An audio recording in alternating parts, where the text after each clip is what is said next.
तो ये कहानी है रानू चिड़िया की। रानू चिड़िया जंगल में समोसे बेचा करती थी। उसके 4 बच्चे थे। वो समोसे बेचकर अपने बच्चों का पेट पाला करती। रानू के समोसे बहुत स्वादिष्ट थे, इसीलिए दूर दूर से पक्षी उसके समोसे खाने आया करते थे। जंगल के सभी पक्षियों को उसके समोसे बहुत पसंद थे। अरे अरे रानू, तुम्हारे समोसे तो बहुत मज़ेदार होते हैं। ऐसा करो, जल्दी से मुझे 12 समोसे डाल दो, मेरे घर मेहमान आए हैं। अरे अरे तोती, अभी डाल देती हूँ, तुम बस थोड़ी देर सब्र करो। यूं ही रानू तोती को 12 समोसे बना कर देती है। जंगल में सभी पक्षी उसके समोसे बहुत शौक से खाया करते थे। उसके दुकान पर तो ग्राहकों की लाइन लगी रहती थी। रानू ने जंगल के बीचों बीच स्टॉल लगा रखा था और वो कई सालों से यहाँ पर समोसे बेच रही थी। उसी के बगल में एक कालू और गौरी भी रहते थे। अरे अरे कालू जी, देखिए ना, इस चिड़िया की तो इतनी अच्छी कमाई हो जाती है। अरे देखो तो, ये हमारी ज़मीन पर बैठकर इतने पैसे कमा रही है और हम दाने दाने को तरस रहे हैं। अरे अरे, ये तो तुम ठीक कह रही हो गौरी, हम कुछ करते हैं, हमें कोई ना कोई हल तो निकालना होगा। वो दोनों कव्वा कव्वी तो बहुत बेईमान थे। यूं ही वो लोग साजिश करने लगते हैं और चिड़िया के पास जाते हैं। अरे अरे चिड़िया, मेरी बात सुनो। एक तो तुमने यहाँ बगैर इजाज़त के स्टॉल लगा रखा है, ऊपर से सारा दिन ग्राहकों के शोर से हमें नींद नहीं आती और तरह तरह के मिसालों से ये मेरा जी ललचाता है। तुम यहाँ से चली जाओ, अब तुम यहाँ समोसे नहीं बेच सकती। अरे अरे गौरी बहन, ये क्या कह रही हो? मेरे छोटे छोटे बच्चे हैं, अगर मैं समोसे नहीं बेचूंगी तो मेरे बच्चे तो भूखे मर जाएंगे। अरे अरे, तो जा जंगल में कहीं और जाके स्टॉल लगा। अरे अरे गौरी बहन, आप तो जानती हो मैं कितने सालों से यहाँ काम कर रही हूँ और ग्राहक भी आते हैं, किसी नई जगह जाकर कैसे काम कर सकती हूँ। अरे अरे ठीक है, फिर हमारी एक शर्त है, तुम्हें इस जगह का किराया देना होगा। तुम रोज के रोज हमें 200 रुपए दोगी। अरे अरे कालू भैया, ये तो बहुत ज़्यादा है। अरे अरे, ये हम नहीं जानते, अगर यहाँ समोसे बेचने हैं तो पैसे तो देने होंगे। यूं ही रानू कहती है, ठीक है कालू भैया, मैं आपको पैसे दे दिया करूँगी। यूं ही कालू और गौरी तो खुश हो जाते हैं और घर में जाकर बैठ जाते हैं। अब वो रोज़ाना रानू से पैसे लिया करते थे और रानू ने चुपचाप अपनी कमाई में से 200 रुपये दे दिया करती थी। यूं ही समय गुजरता जाता है। अब भी कालू और गौरी को चैन नहीं पड़ रहा। तो प्यारे व्यूवर्स, अगर आपको मेरी ये वीडियो पसंद आ रही है तो मेरी वीडियो के नीचे मौजूद लाल बटन को दबाकर मेरे चैनल को सब्सक्राइब कर दें, ताकि ऐसी ही वीडियोस आप तक आती रहे। उनके अंदर तो लालच बढ़ता ही जा रहा था। अरे अरे कालू जी, इन 200 रुपए से क्या होता है? मैंने देख लिया है रानू किस तरह से समोसे बनाती है।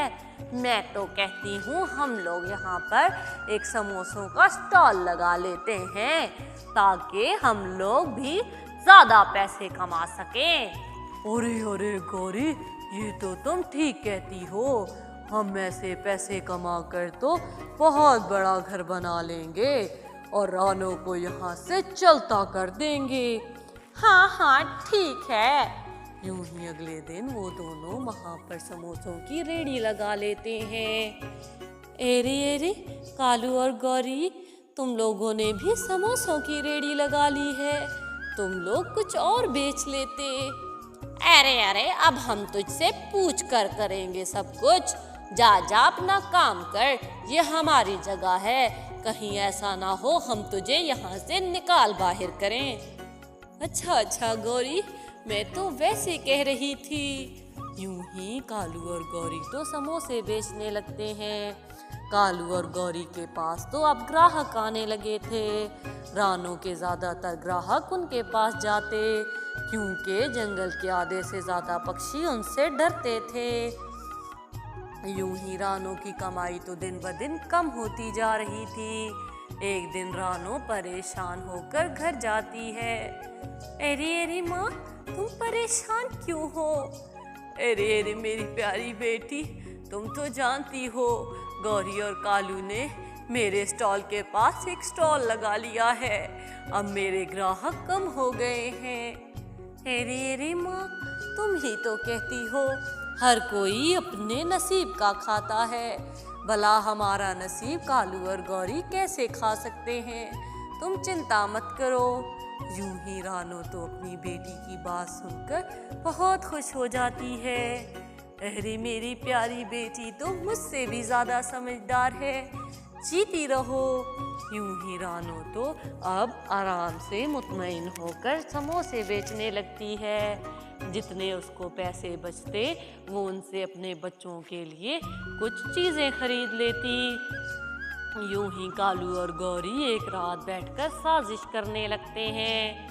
अरे अरे गौरी, मैं तो कहता हूँ हम रानू को यहाँ से निकाल देते हैं। इस तरह से रानू के ग्राहक भी हमसे चीज़ें खरीदेंगे और हम लोग जल्दी अमीर हो जाएंगे।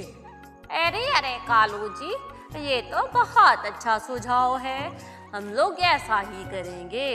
सुबह होते ही जैसे ही रानू अपने स्टॉल के पास आती है, कालू और गौरी उसके पास आ जाते हैं। अरे अरे रानू, यहाँ से अब तुम चली जाओ, हमें अब तुम्हारे किराए की कोई ज़रूरत नहीं है। अरे गौरी बहन, ये क्या कह रही हो? आगे ही तुम लोगों ने समोसों का स्टॉल लगा लिया है, जिसकी वजह से मेरी बिक्री बहुत कम हो गई है। ऊपर से अगर मैं यहाँ से चली गई तो मैं तो कहीं भी समोसे नहीं बेच पाऊंगी, और नदी के पास तो कोई पक्षी नहीं रहता। मुझ पर थोड़ी सी दया करो, मेरे बच्चे भूखे मर जाएंगे। अरे अरे, हम कुछ नहीं जानते, यहाँ से दफा हो जा। यूं ही रानू उनसे इल्तिजाएं करती रहती है, लेकिन वो उनकी एक बात भी नहीं सुनते।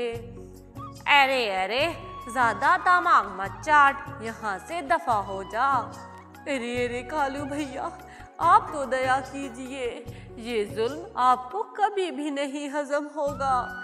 यूं ही कालू को तो गुस्सा आ जाता है। अरे अरे चिड़िया, तुझे कहा है ना यहाँ से दफा हो जा, तुझे बात समझ नहीं आ रही क्या? अरे अरे गौरी, ये ऐसे नहीं मानेगी, इसकी पिटाई लगाओ जरा। यूं ही वो दोनों रानू को खूब मारते हैं। रानू बेचारी के सारे बर्तन तोड़ देते हैं। रानू तो बहुत रोती है। मैं तो यहाँ से जा रही हूँ, लेकिन याद रखना, जिनका कोई नहीं होता उनका ऊपर वाला होता है, और ऊपर वाला जुल्म माफ नहीं करता। तुम लोगों को अब ऊपर वाला पूछेगा।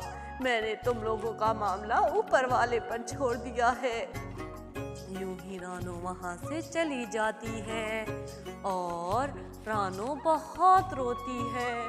हे ऊपर वाले, तूने मुझे इतना गरीब क्यों बनाया कि मैं इतनी लाचार हो गई हूँ। यूं ही रानू रोते रोते सो जाती है। यूं ही जंगल में अगली सुबह हो गई थी। रानू तो अब दूसरों के खेतों में काम करने लगी थी। दूसरी तरफ कई दिन गुजर चुके थे। कालू और गौरी समोसे बेचते, जिससे वो बहुत सारे पैसे कमाया करते थे, क्योंकि जंगल में एक ही समोसों का स्टॉल था। यूं ही एक दिन गौरी कव्वी बेध्यानी में सिलेंडर का वॉल ऑन कर देती है, जिसकी वजह से उनके पूरे स्टॉल को आग लग जाती है और वो दोनों जल जाते हैं। अरे अरे, कोई बचाओ हमें, हम लोग जल रहे हैं।